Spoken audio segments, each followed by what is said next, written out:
అపోస్తలుడైన పౌలు హెబ్రీలకు రాసిన హెబ్రీలకు రాసిన పత్రిక 11వ అధ్యాయము మొదటి వచనాన్ని చదువుదాం. విశ్వాసమనున్నది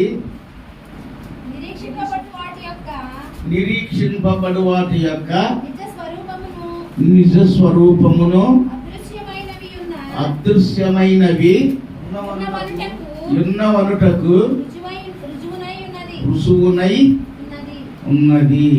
5-6 వచనాలు.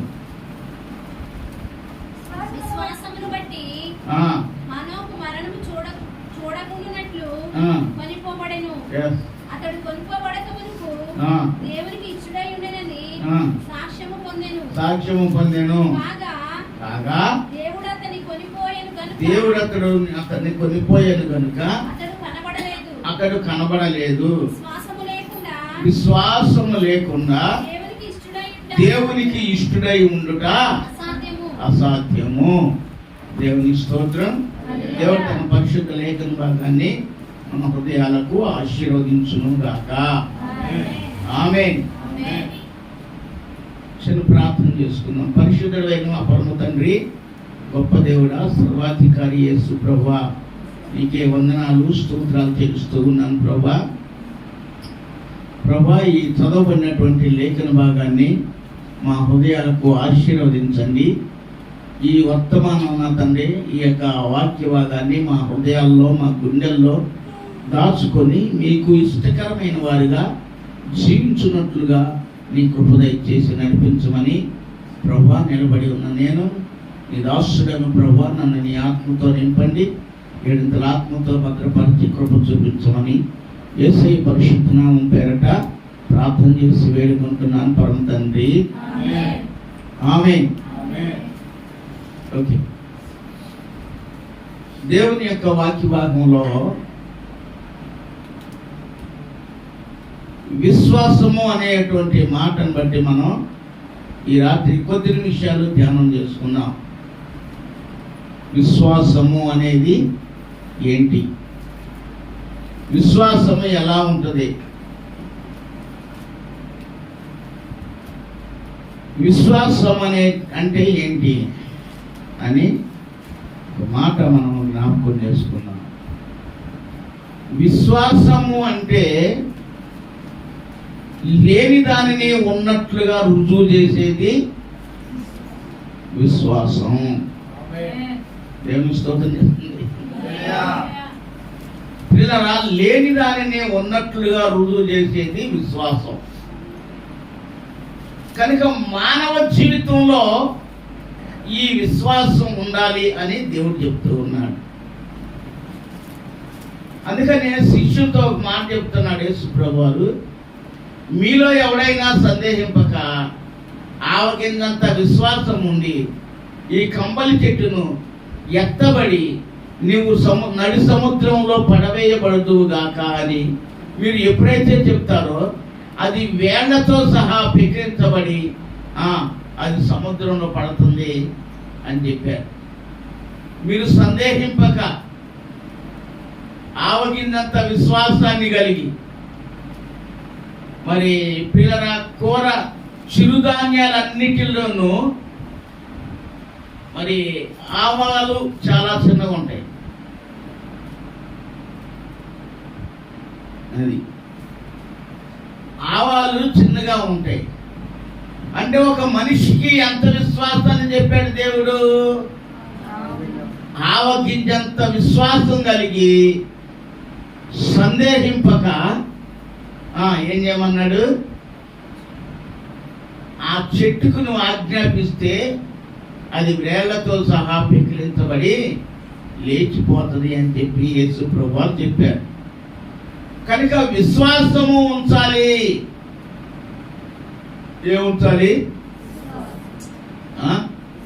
విశ్వాసము ఉంచాలి. విశ్వాసము అన్నది నిరీక్షింపబడుచున్న వాటి నిజ స్వరూపమును కనబడనటువంటివి కనబడుతున్నట్లుగాను చూపించగలిగేది విశ్వాసం. అర్థమైందా? ఆ విశ్వాసం ఎవరిలో అయితే ఉంటుందో వారు అద్భుతంగా దేవుని యొక్క సేవలో బహుబలముగా వాడబడుతూ ఉంటారు. కనుక విశ్వాసం అనేది మనిషి జీవితంలో చాలా ప్రాముఖ్యమైనటువంటిది. అందుకనే నోవాహు ఇష్టుడు అని ఆయన హానోకు దేవునికి ఇష్టుడై ఉండెను గనుక ఆయన లేకపోయాను. ఎక్కలేడు? భూమి మీద లేడు. హానోకు దేవునితో నడిచి వెళ్ళిపోయాడు. కనుక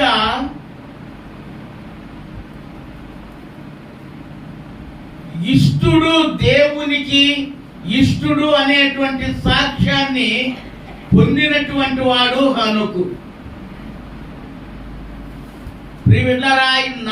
మరి యొక్క హనోకు ఆయనను గురించి ఎందుకు రాయబడింది అని అంటే, వారి యొక్క అడుగుచేడలలో మనం కూడా నడుస్తూ విశ్వాసులంగా తీర్చబడాలి అని దేవుడు తెలియజేయడానికి ఇలాగ రాసిన విషయాలు.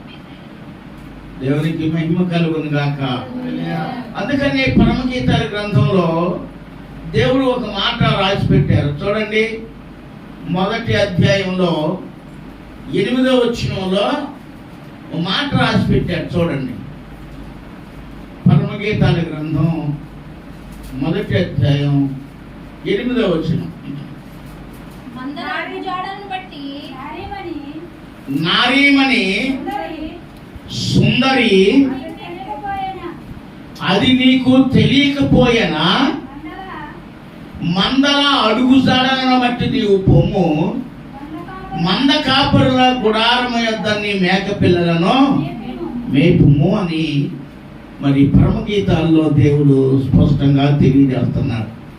మందల అడుగు జాడలను బట్టి పొమ్ము. ఏంటి మంద? ఏంటి ఈ మంద అంటే? గొర్రెల గుంపు కాదు, మంద కాదు, మేకల మంద కాదు, లేకపోతే మనం అప్పుడప్పుడు తిట్టేటప్పుడు అనుకుంటాం ఈ మంద అని. అది కాదు. మంద అనగా మన పూర్వీకులు అబ్రహాము మొదలుకొని ఉన్నటువంటి భక్తులు, విశ్వాసము మూలం, విశ్వాసము ద్వారా జీవించబడినటువంటి మన పూర్వీకులు. మంద అంటే అది. మంద అంటే అది. కనుక మీరు ఎక్కడ నడుచుకోవాలి అంటున్నారు అని అంటే, హానోకు నడిచిన దారిలో నడవాలి అంటున్నాడు. చెప్పండి, హనోకు నడిచిన దారిలో నడవండి అన్నాడు. హనోకు కొనిపోవడానికి గల కారణం ఏమై ఉంది? హనోకు దేవునితో కూడా నడిచి వెళ్ళిపోవడానికి కారణం ఏమై ఉంది అంటే, దేవునికి ఇష్టడై ఉండేదని సాక్ష్యం పొందాడు. విశ్వాస జీవితంలో ఫలానా అమ్మాయి లేక ఫలానా అబ్బాయి ఇంత అలా గొప్ప విశ్వాసం ఉంది అని చెప్పేసి చెప్పుకోగలిగేటువంటి విశ్వాసం మనలో ఉండాలి. అందుకని యేసుప్రభు ఏం చెప్పాడు? విశ్వాసం లేకుండా ఒకడు దేవునికి ఇష్టడై ఉండుట అసాధ్యము. విశ్వాసం లేకుండా దేవుడు ఎవరిని ఇష్టపడడు. విశ్వాసం లేకుండా ఎవరిని కూడా దేవుడు మెచ్చుకోడు. విశ్వాసం అనేది ఏంటంటే లేని దానిని ఉన్నట్లుగా సృష్టించగలిగేది విశ్వాసం. దేవునికి మహిమ కలుగును గాక. ఈ ఈ విశ్వాసుల జాబితాలో గిద్యోను ఉన్నాడండి. దేవునికి స్తోత్రం. గిద్యోను ఉన్నాడు. గిద్యోను ఏం చేశాడు? దేవుడు ఏం చెప్పాడు? నీ శత్రువుల మీద నీకు విజయాన్ని ఇస్తాను, నువ్వు జయంతో తిరిగి వస్తావు అని అన్నాడు. అంటానికి నాకు రుజువు కావాలి. ఏంటో రుజువు అంటే, ఇదిగో ఈ రాత్రి ఈ గొర్రెబొచ్చు మీద మాత్రమే మంచు పడాలి. కింద భూమి ఎక్కడ దీని రౌండ్లో ఎక్కడ కూడా తడవకూడదు. నీళ్ళు కారుతున్నట్టుగా ఈ గొర్రెబొచ్చు రావాలి. ఆ రాత్రికి వేశాడు. ఉదయాన్నే చూస్తే గొర్రెబొచ్చు అంతా నీళ్లమయమై ఉంది. ప్రభువా, అలాగైతే కాదు, ఈ చుట్టూ భూమి తడవాలి. ఈ రాత్రి గొర్రెబొచ్చు అనేది బాగా హ్యాపీగా పొడి పొడిలాడుకుంటా ఎండిపోయిందని నాకు ఉండాలి అన్నాడు. ఎందుకు ఈ మాట చెబుతున్నానంటే, విశ్వాసమున్నది విశ్వాసం అనుచున్నది ఏంటంటే నిరీక్షించబడి వాటి యొక్క నిజస్వరూపం.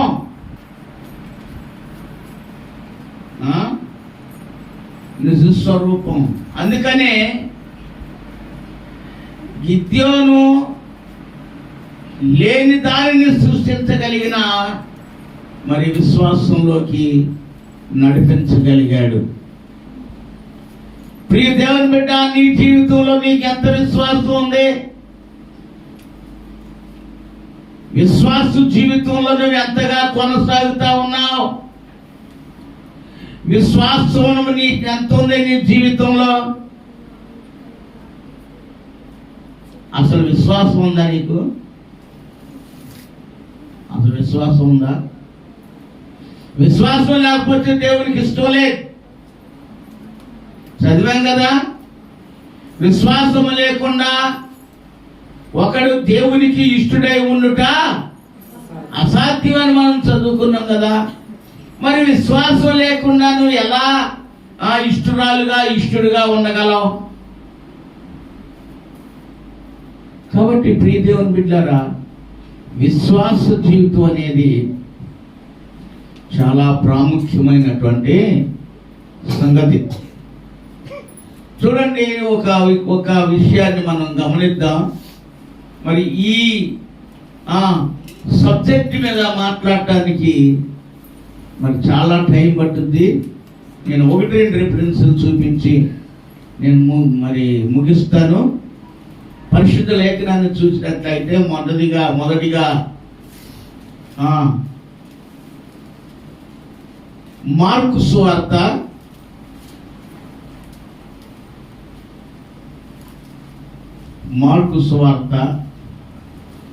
'మార్కు' కానీ ఏం గుర్తు రావాలి? మొట్టమొదట నేను ఎక్కువగా ఏం చదువుతుంటా?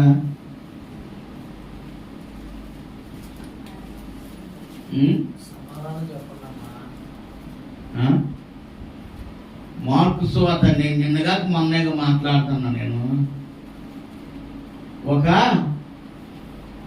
మార్కు సువార్త 9 ఏముందమ్మా?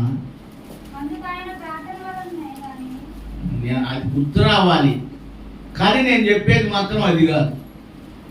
మార్కు సువార్త 7వ అధ్యాయం, అది 7వ అధ్యాయము 22వ వచనం నుంచి దేవుని యొక్క వాక్యం చదువుదాం. 7వ అధ్యాయం చదవండి.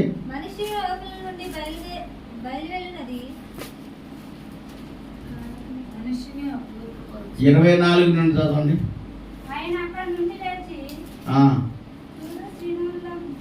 ఆయన అక్కడ నుండి లేచి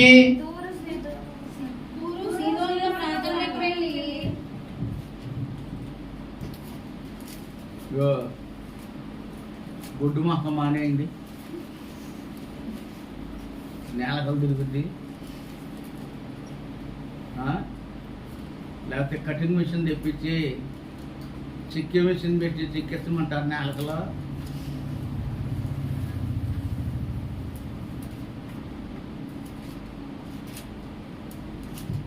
చదవండి. ఆయన అక్కడి నుండి లేచి తూరు సీదోనుల ప్రాంతమునకు వెళ్ళి ఒక ఇంట ప్రవేశించి ఒక ఇంట ప్రవేశించి ఆ సంగతి ఎవరికి తెలియకుండా ఉండవలెనని కోరెను. కానీ ఆయన మరుగై ఉండలేకపోయాను. ఆయన ఏమై ఉండలేకపోయాడు? మరుగై. అది ఏం పాట? మరుగై ఉండలేదు నీకు యేసయ్యా, మరుగై ఉండలేదు నీకు యేసయ్యా.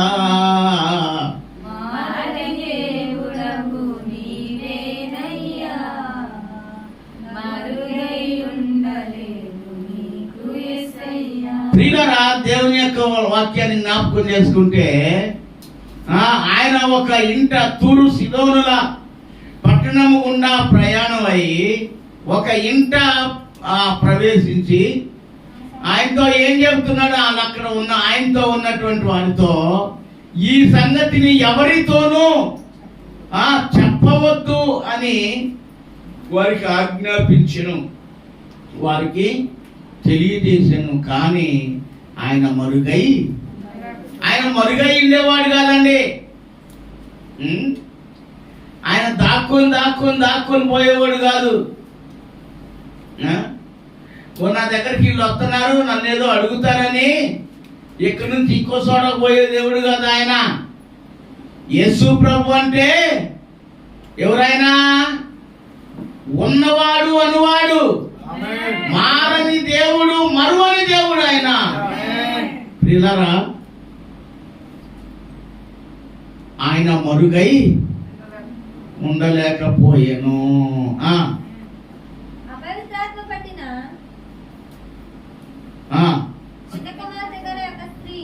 అపవిత్రాత్మ పట్టిన చిన్న కుమార్తె కల ఒక స్త్రీ ఆయనను గూర్చి విని వెంటనే వచ్చి ఆయన పాదముల మీద పడెను. ఏమండి? అపవిత్రాత్మ పట్టిన ఒక చిన్న కుమార్తె యొక్క తల్లి ఏం చేసింది?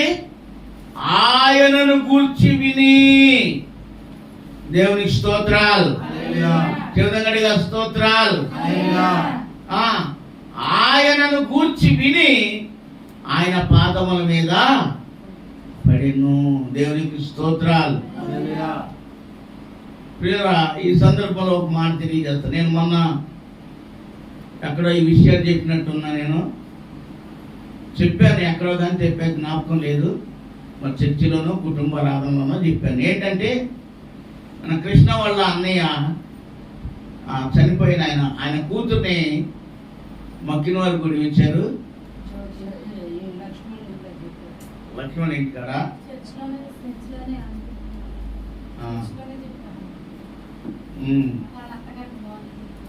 వాళ్ళ అత్తగారికి దరిదాపు వారం 10 రోజుల నుంచి బాగోట్లేదంట.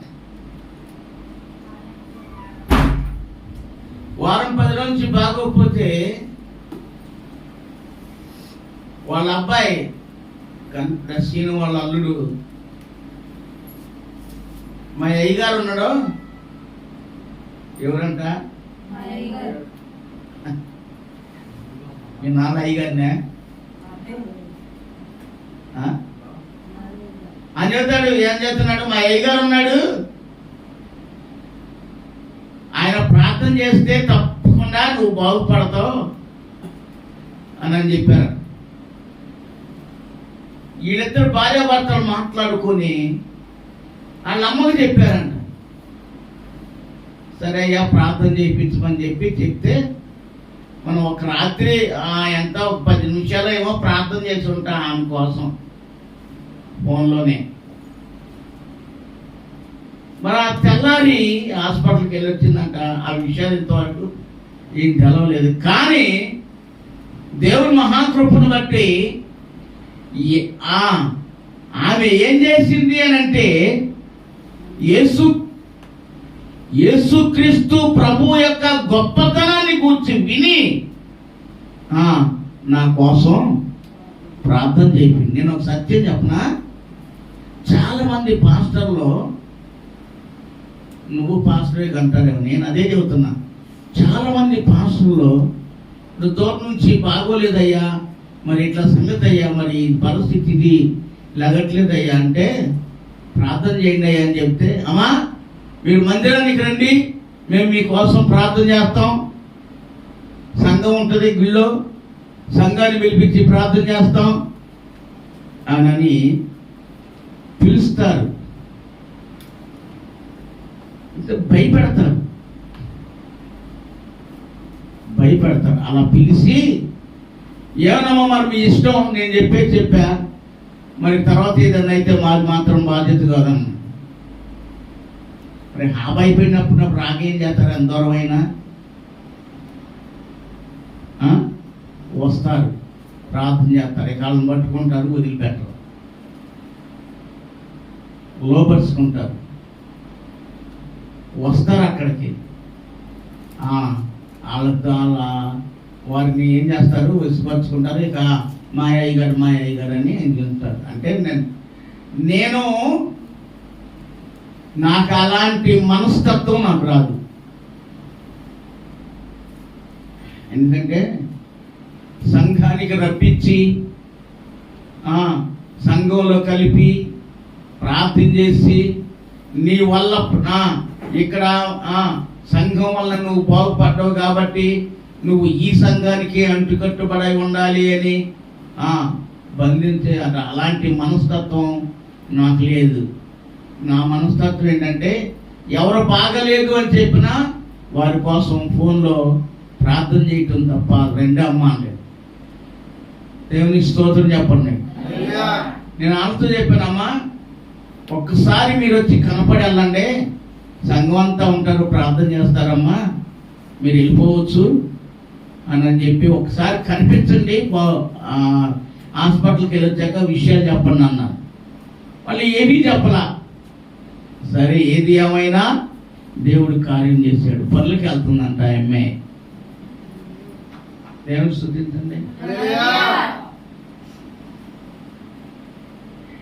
అందుకనే ఈమె కూడా యేసును గూర్చి విని, ఆయనను గూర్చి విని, ఎవరయ్యమా అపవిత్రాత్మ పట్టిన చిన్న కుమార్తె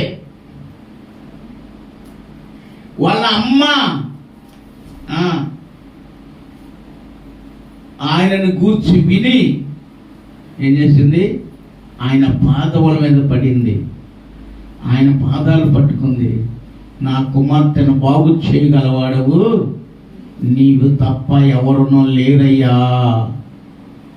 దేవుని స్తోత్రం. దేవుడు బాగు చేశాడా? చూడండి, దేవుని యొక్క వాక్యం చదవండి. ఆ స్త్రీ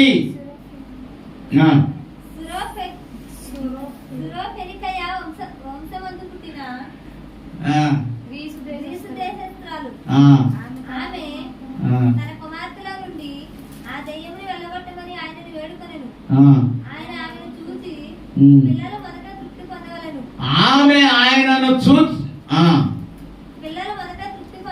పిల్లలు మొదట తృప్తి పొందవలేను, పిల్లల రొట్టె తీసుకొని కుక్క పిల్లలకు వేయుట యుక్తము కాదని. అందుకు ఆమె నిజమే ప్రభువా, అయితే కుక్క పిల్లలు కూడా బల్ల క్రింద ఉండి పిల్లలను పడవేయు రొట్టె ముక్కలను తినును కదా అని ఆయనతో చెప్పాను. అందుకు ఆయన ఈ మాట చెప్పినందున వెళ్ళుము, దయ్యము నీ కుమార్తెను వదిలిపోయినదని ఆమెతో చెప్పాను. ఆ, ఆ. దేవునికి స్తోత్రం. హల్లెలూయా. మత్తయి సువార్తలో ఇంకా ఇంకా మరి మత్తయి గారు మంచిగా రాశాడు 15వ అధ్యాయంలో. మత్తయి సువార్త 15వ అధ్యాయంలో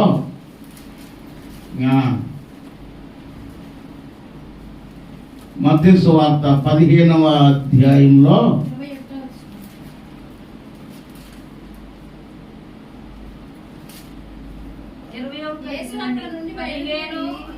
21 చదవండి. యేసు అక్కడి నుండి బయలుదేరి తూరు సీదోనుల ప్రాంతముల మీదుగా వెళ్ళగా ఇదిగో ఆ ప్రాంతంలో నుండి కనాను స్త్రీ ఒకటి వచ్చెను. ప్రభువా, దావీదు కుమారుడా, నన్ను కరుణింపుము. నా కుమార్తె దయ్యములు పట్టి బహు బాధపడుతుందని చెప్పి కేకలు వేసెను. అందుకు ఆయన ఆమెతో ఒక్క మాట ఆయనను చెప్పలేదు. అప్పుడు ఆయన శిష్యులు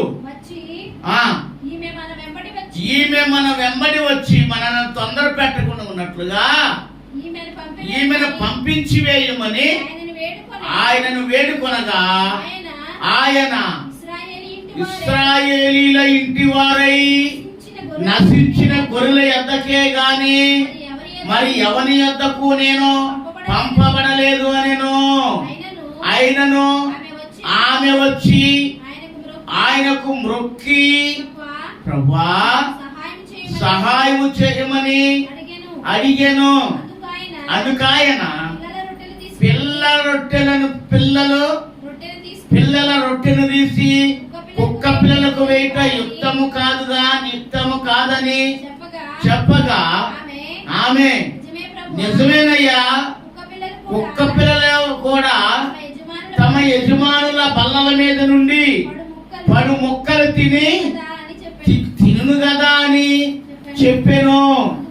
అందుకు యేసు, అమ్మా, నీ విశ్వాసము గొప్పది, నీవు కోరినట్లే నీకు అవునుగాక అని ఆమెతో చెప్పాను. గట్టిగా చప్పట్లు కొట్టండి.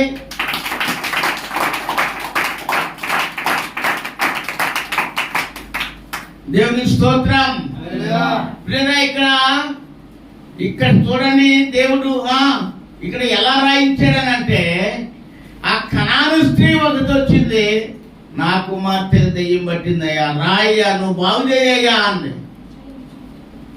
అలా ఆ మాట ఏం చేస్తున్నాయన, నువ్వెవరో నాకు తెలియదు అన్నట్టుగా వినపడినట్టుగా ఆయన వెళ్ళిపోతూనే ఉండవు. ఓ దావీదు కుమారుడా, యేసు ప్రభువా, నా కుమార్తె చచ్చిపోతాయ్యాక వెళ్తున్నాయా, నాకు సహాయం చేయ్యా, అయ్యా అయ్యా బ్రతిమాడుతుంది.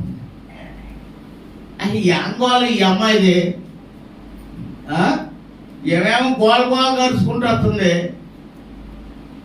ఆయనేమో సాగిపోతున్నాడు, ఆయన వెనకాల మనం సాగిపోవాల్సి వస్తుంది. ఏంటి గోల? అయ్యా ప్రభువా, అమ్మాయిని పంపించేరాదా? అమ్మాయి చెబుతుందిగా ఏంటో కావాలని, పంపించేరాదయ్యా, పంపించు. యేసు ప్రభు ఏం చెప్పాడు? సార్ నేను పంపించేస్తాను అన్నాడా? ఏమన్నాడు? ఇశ్రాయేలీల ఇంటి వారై నశించిన గొర్రెల యొద్దకే. నన్ను కూడా అదే చెప్పాడు, నాకు కూడా అదే చెప్పాడు. అందుకే నేను నుంచి ఇక్కడే ఉంటున్నా. ఎవరంట? ఇశ్రాయేలీలు అంటే క్రైస్తవులు అని చెప్పబడినటువంటి వారు ఏ మాత్రం కూడా క్రైస్తత్వానికి తగిన విధంగా లేరు గనక వాళ్ళు దారి తప్పారు కాబట్టి దారిలో పెట్టెళ్ళి. దేవునికి స్తోత్రం. హల్లెలూయా. అయినా సరే ఆయన వదిలిపెడతా. ఏంటయ్యా వెళ్ళిపోతున్నావు, నాకు సహాయం చేయ్యా, నాకు సహాయం చేయ్యా అంటే అమ్మాయి పిల్లలు తింటున్నారు, వాళ్ళు తినేది నేను ఎలా తీసేయను? నీకు కుక్కలకి వేస్తారా ఏడా? అసలు వేస్తారా? తినేది ఎవడేస్తాడో? పిల్లలు తినాలి, వాళ్ళు తృప్తి పొందాలి, మిగిలితే వేస్తారు, లేకపోతే లేదు. ఏంటి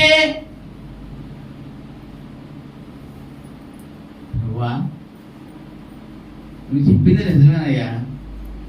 అసలు ఆ విశ్వాసాన్ని చూడండి, ఎంతగా విశ్వాసం ఉంచుతుందో చూడండి. ప్రభువా నిజమేనయ్యా, మరి కుక్కలు కూడా తృప్తి పొందాలిగా, అవి కూడా తినాలిగా, నీ పిల్లలతో పాటు తినకపోయినా కొద్దిగా తినాలిగా. బల్ల మీద నుంచి పడుతున్న ముక్కలు తింటుంది కదయ్యా కుక్క. దేవుని స్తోత్రం, హల్లెలూయా. చెప్పండి గట్టిగా, హల్లెలూయా. ఈమె విశ్వాసాన్ని తగ్గించుకోలా. ఏంటి గోలని చెప్పినా వెనక్కబాలా. నేను నీ కోసం రాలేదు అని చెప్పినా సరే ఆమె వెనక్కబాలా. నేను పిల్లలకు పెడుతున్నానని చెప్పిన ఆమె వెనక్కబాలా. ఏది ఏమైనా సరే నాకు తప్పకుండా నువ్వు చేయాల్సిందే. గట్టి పట్టు,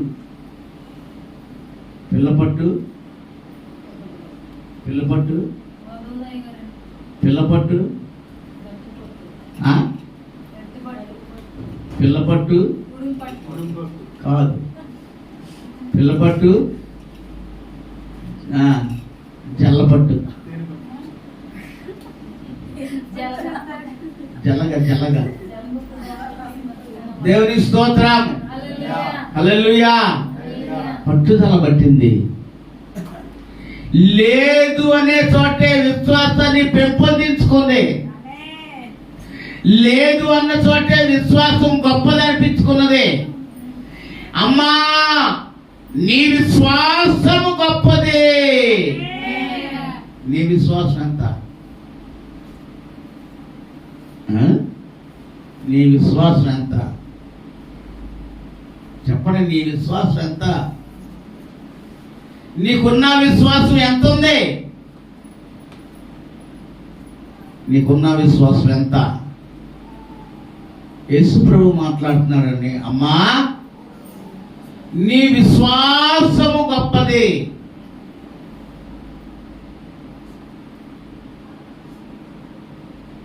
అమ్మా నీ విశ్వాసము ఎంతో గొప్పది అన్నాడు. అమ్మా నీ విశ్వాసము ఎంతో గొప్పది అన్నాడు. వెంటనే ఇంటికి వెళ్ళు, స్వస్థత నీకు కలుగును. కానాను స్త్రీ ఎంతో. పాట చాలా బాగుంటుంది. ఇది క్రైస్తవ ఉద్యోగ కీర్తనలో ఉంటుంది. కానాను స్త్రీ విశ్వాసంతో దేవుని వెంబడించింది. ఆమెకు ఉన్న ఆ సమస్య నుంచి విడుదల. ఇది విశ్వాసం ఉండాలండి, విశ్వాసం ఉండాలి. నీలో విశ్వాసం ఉందని దేవుడు చూడాలి. నువ్వు దేవునికి ఇష్టంగా ఉండాలి. ఏం చేయాలా? చెప్పండి చెప్పండి, ఏం చేయాలా? హనోకుని గురించి ఏం చెప్పాడు దేవుడు? అతడు దేవునికి ఇష్టడై ఉండేను కనుక అతడు లేకపోయేను. పరలోకంలో రెండే రెండు శరీరాలు ఉన్నాయి. ఇప్పుడు మనకున్న రక్త మాంసాలే పరలోకంలో రెండే రెండు ఉన్నాయి. ఒకటేమో హనోకు, రెండోదేమో ఈలియా. దేవుని స్తోత్రాలు, హల్లెలూయా. అది ఆయన ఇష్టమైంది వాళ్ళని అలా తీసుకెళ్ళటం. మరణం అంటే రుచి చూడాల. కానీ ఒక టైం వస్తుంది, ఆ టైం వచ్చినప్పుడు వాళ్ళిద్దరూ మరలా క్రిందకి పంపబడతారు. వాళ్ళు యెరూషలేము వీధుల్లో మరణించాలి. 3 దినాలు ఆ శవాలు అలాగే ఉండాలి. ఈ వివరాలన్నీ ప్రకటన గ్రంథంలో ఉన్నాయి. కనుక ప్రియులారా, విశ్వాసాన్ని బట్టి మనం దేవునికి ఇష్టమైనటువంటి జీవితంలో జీవించాలి. లేని దాన్ని నమ్ము, నాకు జరుగుతుంది అని నమ్ము, అంతే. యేసయ్య దీన్ని జరిగిస్తాడు అని నమ్ము, అంతే. నీ నమ్మకాన్ని ఉమ్ము చేసేవాడు యేసు ప్రభు కాడు. నీ నమ్మిక చొప్పున నీకు జరుగునుగాక అని చెప్పి యేసు ప్రభు వారు మాట్లాడుతున్నారు. ప్రియులారా, రాత్రికాల సమయంలో విశ్వాసం మన పితరుడు అబ్రహామును చూసినట్లయితే వృద్ధాప్యంలో ఇస్సాకుని కుమారునిగా ఇచ్చాడు. మరలా ఏమని అడుగుతున్నాడు తెలుసా? అబ్రహామా, నీవు ప్రేమించుతున్న నీ కుమారుడు, అనగా నీకు ఒక్కడై ఉన్న నీ కుమారుడు ఇస్సాకును మోరియా పర్వతం మీదకి తీసుకెళ్ళి అక్కడ మోరియా దేశానికి వెళ్ళి అక్కడ చూపించబో పర్వతాలలో ఒక దాని మీద దహన బలిగా నాకు అర్పించయ్యా అన్నాడు. అబ్రహాం ఏమన్నా వెనక తీశాడా? కనీసం ఆ మాట విని హట్ అయ్యాడా? ఇదిగో ప్రభువా చేస్తా. ఆయన నమ్మకం ఏంటో తెలుసా? దేవుడు ఆయనకి ఏం వాగ్దానం చేశాడు? ఆకాశ నక్షత్రాల వలె, ఇసుక రేణువుల వలె, సముద్ర తీరమందలి ఇసుక రేణువుల వలె విస్తరింపజేస్తానన్నాడు కదా. ఆ బాధ్యత నాది కాదు, నాకెందుకు? ఆయన ఏ రకంగా చేసుకుంటాడో నాకెందుకు? ఆయన ఏం చెప్పాడో నేను అది చెయ్యాలి, అంతే. ఇస్సాకును తీసుకున్నాడు, గాడులను తీసుకున్నాడు, కట్లను తీసుకున్నారు, నిప్పులు పట్టుకున్నారు. అబ్రహాముతో కూడా కొందరు పనిచేసే వాళ్ళని తీసుకొని ఆ పర్వతం కాడికి వెళ్ళారు. మీరు ఇక్కడ ఉండే, నేను మా అబ్బాయి కలిసి పైకి వెళ్ళి దేవునికి బలి అర్పించొద్దాం అని. అబ్రహాం లేచాడు, వచ్చాడు, బలి తీశాడు, బలిపీఠం కట్టాడు. కొడుకుని చూస్తాను, బలిపీఠం కట్టుకుంటూ కొడుకెంక చూశాడు. కొడుకెంక చూడంగానే ఇస్సాకు ఏం చేశాడు? తల వంచేశాడు. ఏమని? నీ ఇష్టం. వీళ్ళు ఎవరున్నాడు? ఒక దెబ్బ కొట్టకుండా పెంచుతుంటే గుండెల మీద అంటున్నారు ఒక్కొక్కళ్ళు.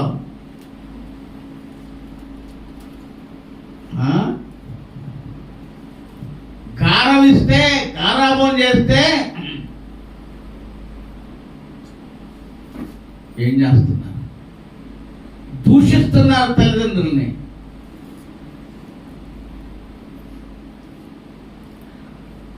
ఒక కొడుకులాగా ప్రవర్తించట్లేదు.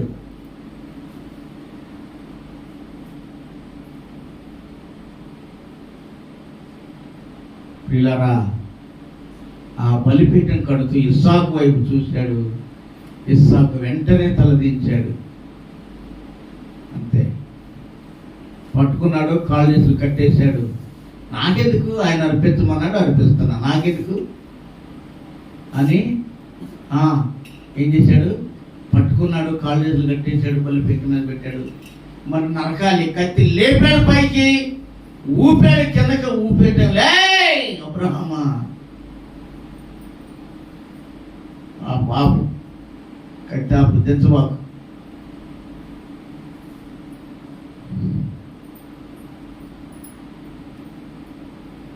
నీవు నీ కుమారుని కంటే నన్ను ఎక్కువగా ప్రేమిస్తున్నావని నాకు దీని మూలంగా తెలిసిందయ్యా. ఏంటి ఒక చిన్నవాడిని, దేవునికి స్తోత్రం. ఆయన ఇమ్మన్నాడు, ఇవ్వటం వరకే, అది విశ్వాసం. అదేంటయ్యా, ఆకాశ నక్షత్రాల వలె చేస్తానన్నావుగా, ఇసుక రేణుల వలె చేస్తానన్నావుగా, ఒక్కగానొక్కడినిచ్చావు, మళ్ళీ మేము పిల్లలుగానే ఓపుకుందా? మాకేడా మా వల్ల అవుతుందా? మరి మళ్ళేంటి నువ్వు బలిగా అర్పించమంటున్నావేంటి అని ఎదురు ప్రశ్న వేయలేదండి. ఏమైలా చెప్పండి, ఏమైలా ఎదురు ప్రశ్న ఇలా మనకు అయ్యే వస్తాయి ఎక్కువగా. చెప్పిన దానికి తల వంచితే గొప్ప ఆశీర్వాదాన్ని చూస్తారు. చెప్పిన దానికి తల వంచితే గొప్ప ఆశీర్వాదాన్ని చూస్తారు. కనుక విశ్వాసము లేకుండా ఒకడు దేవునికి ఇష్టడై ఉండుట అసాధ్యము. విశ్వాసమున్నది నిరీక్షింపబడి వాటి యొక్క నిజస్వరూపమును అదృశ్యమైనవి ఉన్నవెనుటకు రుసుమునై ఉన్నది. కనుక అలాంటి గొప్ప విశ్వాసం కలిగి ఆయన మూలంగా విశ్వాసం మూలముగా నీతిమంతుడు విశ్వాస మూలముగా జీవించును అని చెప్పిన మాట ప్రకారంగా ప్రతి విశ్వాసి కూడా దేవుని మూలంగా జీవిస్తూ ఆయనకి ఇష్టమైన జీవితాలు కలిగి ఉందుముగాక. ఆమేన్. దేవుని స్తోత్రం. దేవుడి మాటలను మన అందరి యొక్క వినికిడిలో ఆశీర్వదించునుగాక. ప్రార్థన చేసుకుందాం.